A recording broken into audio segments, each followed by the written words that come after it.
Hi everybody, my name is Dennis. Welcome back to another album review. We are back. New year. We're starting fresh here. We're going to keep uploading, keep uploads consistent. We're going to do this, and we're going to do this right. I'm really excited to be back on the channel. Again, I'm going to be uploading a lot more constantly. Where there's going to be a lot more content on here, hopefully, and I'm really excited to see where this goes. Since the past time I was uploading, I've graduated high school. I have a bit more free time on my hands. I am in college. I do have a job. So I don't know if I'll be able to upload every weekday like I'd like to, but uploads will be consistent. I promise that. Uploads are going to be consistent. So I'm really excited to see where this year takes the channel.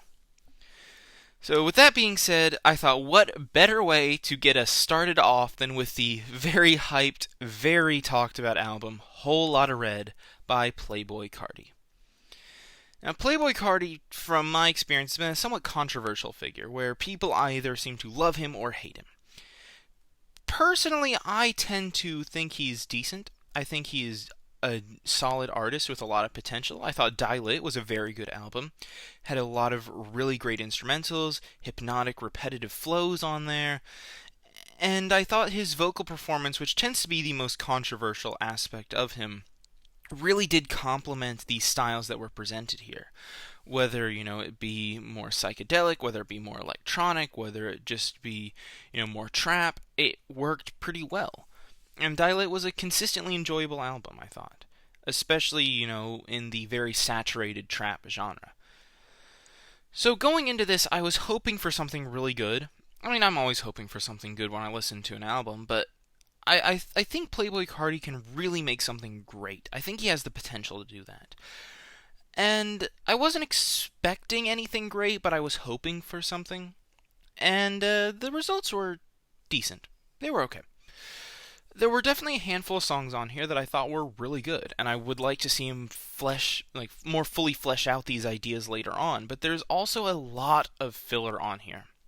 It's a very, very jam-packed album. It's like an hour long, and half the tracks on here are like 2 minutes long. So it has its strengths and weaknesses for sure.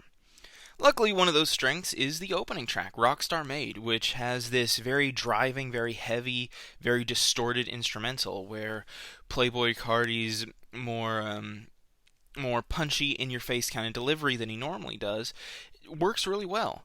I thought the hook with the almost strained vocal lines were very engaging, and it just ended up being a strong opener that I think plays to his strengths overall. However, the next few tracks make the album a pain to get into. Specifically, we'll start with Go to the Moon, the next track on here, featuring Kanye West. It is a mediocre at best track with nothing really all that engaging about it. Kanye's vocals, his delivery, his lyricism is nothing interesting. The beat is boring as you can imagine, and it just does nothing engaging across its barely even 2-minute runtime. There's nothing on here that engages me. Playboi Carti barely even shows up. It's a really pointless track. The following track, Stop Breathing, seems decent enough at first. It taps into that more hypnotic, repetitive style that made Die Lit so good. But unfortunately, it just gets goofier and goofier sounding as the song goes on, to the point where at the end, he has this hyper-aggressive, fake, angry flow that is just laughable. The way he presents himself on here just seems like he's trying way too hard to sound angry, and it just does not pay off. And it unfortunately does not get better for the next couple of tracks, where Bano, I think it's how you say it, is a shameless Eternal Atake ripoff. If you've listened to Eternal Atake, at least if you've even listened to part of Eternal Atake, this should be an instant, callback to that. There is nothing unique on here. There is nothing interesting on this song. The beat here, it seriously sounds like an Eternal Atake B-side.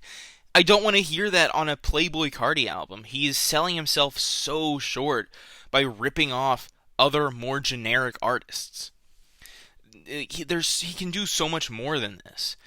And I'm not saying that every single thing that Playboi Carti does is better than every single thing, someone like Lil Uzi does. In fact, I think probably Eternal Take's a better album than Whole Lotta Red, but it's just so frustrating to see him just be so unoriginal and so derivative. Jump Out the House is one of the prime examples of the main flaws that this album has. This track is about a minute and a half. Nothing on here is that great. The hook is annoying. The jump out the house, jump out the house. It just does nothing. It doesn't have the hypnoticism that was featured on Die Lit or some of the stronger tracks on here. It's not catchy. It's not fun. It's not unique. It's just annoying, really. Thankfully, after that, the album does start to pick up. I think the middle of the album is really where it's at its strongest, especially the song Metamorphosis with Kid Cudi. I think this is easily one of, if not the best song on here. It is by far the longest, being the only track to surpass 4 minutes, and it even hits the 5-minute mark. So it's a great song with a great feature. It is very psychedelic, it's very engaging, it's very captivating. The Kid Cudi's hums and vocal inflections are used as instrumentals at points on here, which I thought was incredibly creative. I loved the way that was implemented, and hearing Playboi Carti rap over these gorgeous vocal harmonies from Kid Cudi is just amazing. It worked so well. And the Kid Cudi verse at the end was phenomenal. It was phenomenal. I'm going to this thing like, wow, he really put in the effort here, and it paid off.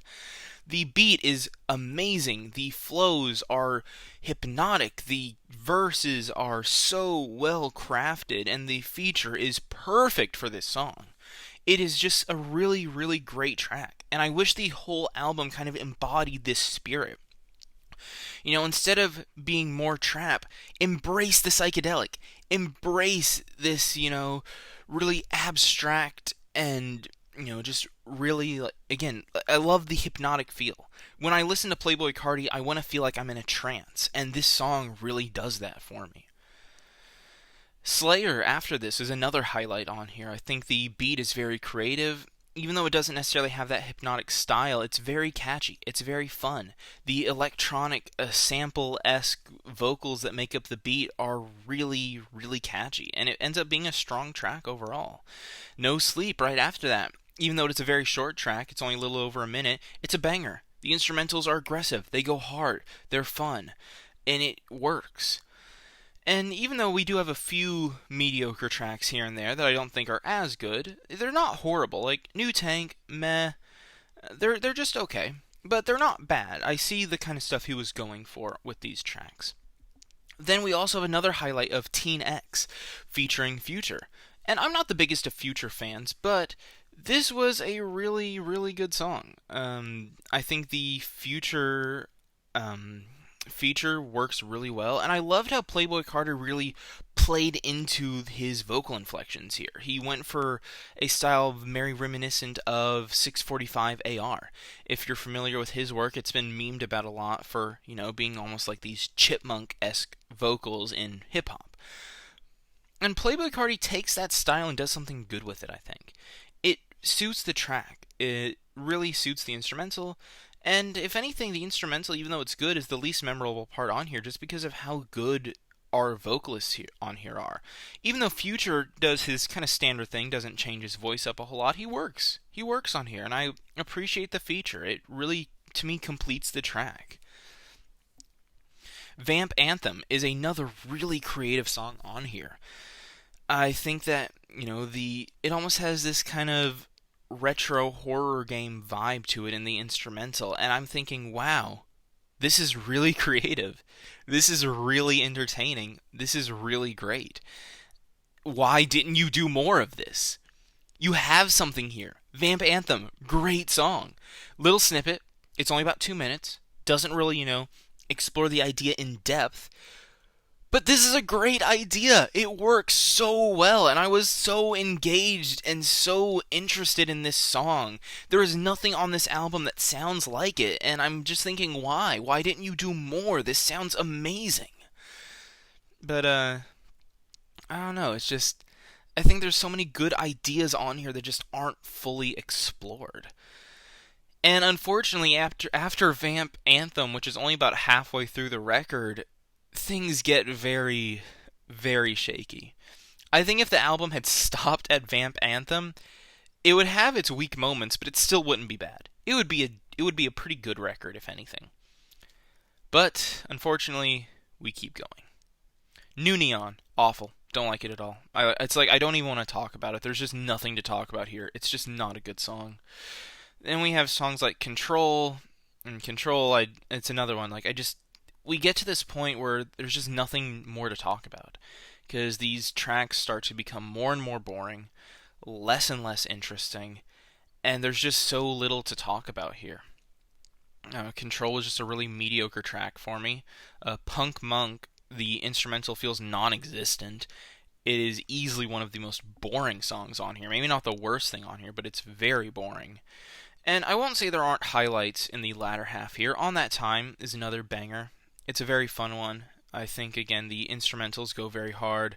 The vocal inflections actually work here. They don't steep into those goofy territories like something like Stop Breathing did. And he balances himself. He restrains himself enough to where it still actually sounds aggressive without sounding laughable.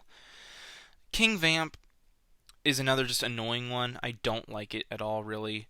Although Place and Sky, the next two tracks after this, are very, very good. I love the minimalistic nature of Place. It's very simple, but it captures almost the spirit of Die Lit, I think, where just with how repetitive yet hypnotic and engaging it really is. And Sky, easily one of the catchiest beats on here. It's so much fun. I have so much fun listening to this song. It's catchy. I love the tune. I love the instrumentals. It's just good. It's just a really good song. But unfortunately, there's really nothing else on the album that I liked. The next few tracks just tend to fall into that same category of short nothings.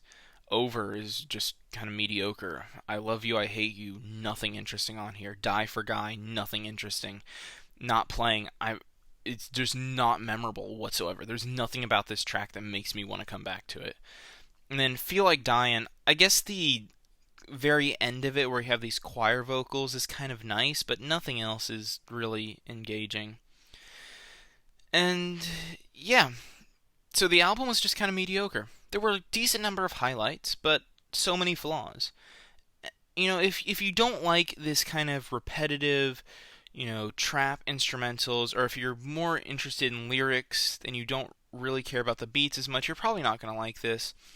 The lyrics on here really aren't anything special. In fact, a couple of times they're kind of eyebrow-raising, like on tracks like Control. It's like, what are you even saying, my guy? But yeah, it ends up being a decent enough album, I guess. There's tracks on here that I really loved. There's a lot of tracks on here I really didn't like at all. I think the second half is kind of pathetic. It feels rushed, and I just don't really know what the direction was here. I think some of it might have been spite, or we have these people going, "We've been waiting so long. Drop the album, drop the album." You have the whole Mario Judah controversy. Where you have this guy saying, "Fine, you're not gonna drop it. I'll drop it for you," and makes his own album, and that album is kind of better. Not gonna lie, but I